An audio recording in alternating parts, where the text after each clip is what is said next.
नमस्कार साथियों, welcome to MIT study.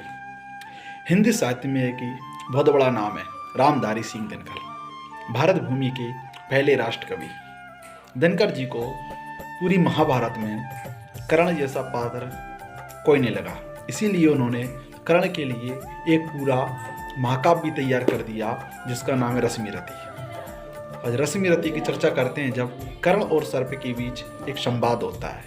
ये सर्प वही है जिसके परिवार का नाश अर्जुन पांडव द्वारा लाक्षागृह की अग्नि के दौरान हो चुका था। तो इस सर्प ने यह देख चुका था कि मेरी परिवार का विनाश अर्जुन ने किया है, तो वो जन्म से ही अर्जुन से बदला लेने को तत्पर रहता है। तो उसी को सुनिए कि चल रहा महाभारत का रण, चल रहा महाभारत का रण, जल रही धरित्री की आग, फट कुरुक्षेत्र में खेल रही नर के भीतर की कुटिल आग, बजियो गजों के लोतों पर गिर रहे मनुज के छिन्नंग, भैरा चतुष्पद और द्रुपद का रुद्र मिश्र हो एक संग, कि गुत्तर गे रही है रुद्र उदर से लिए रक्त रंजित शरीर, ते जूझ रहे थे कौनते करण क्षण क्षण करते गर्जन गंभीर, दोनों रण कुशल धनुर्धर नर, दोनों संबल दोनों समर्थ, दोनों पर दोनों की अमोघ थी वृष्टि हो रही व्यर्थ। इतने में स्वर्ग के लिए कर्ण ने जो देखा अपना निशंग, उसमें से फुंकार उठा कोई प्रचंड विजर भुजंग, कहा हे कर्ण मैं विशुद्ध भुजंगों का स्वामी हूँ,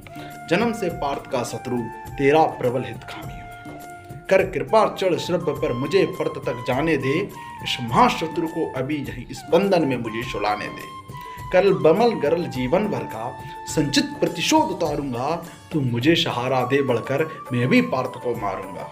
तो राधे जरा हंस के बोला। अब ये लाइनें बताती हैं कि हम कर्ण को महान क्यों कहते हैं।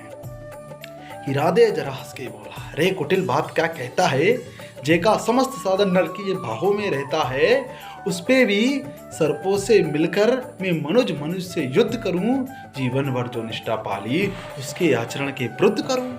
अरे संसार कहेगा जीवन का सब सुकृत कर्ण ने छार किया, प्रतिवाद के बद के लिए नीच ने सर्प का सहाय लिया। रे अज़बसेन तेरे अनेक वंशज हैं छुपे नरों में भी, गौर से सुनिए कि रे अज़बसेन तेरे अनेक वंशज हैं छुपे नरों में भी, बसते वनों में ही नहीं बसते कुल ग्राम और घरों में भी, ये नर भुजंग मानवता का पथ कठिन बहुत कर देते हैं, प्रतिवट के बद के लिए नीच सहाय सर्प का लेते हैं।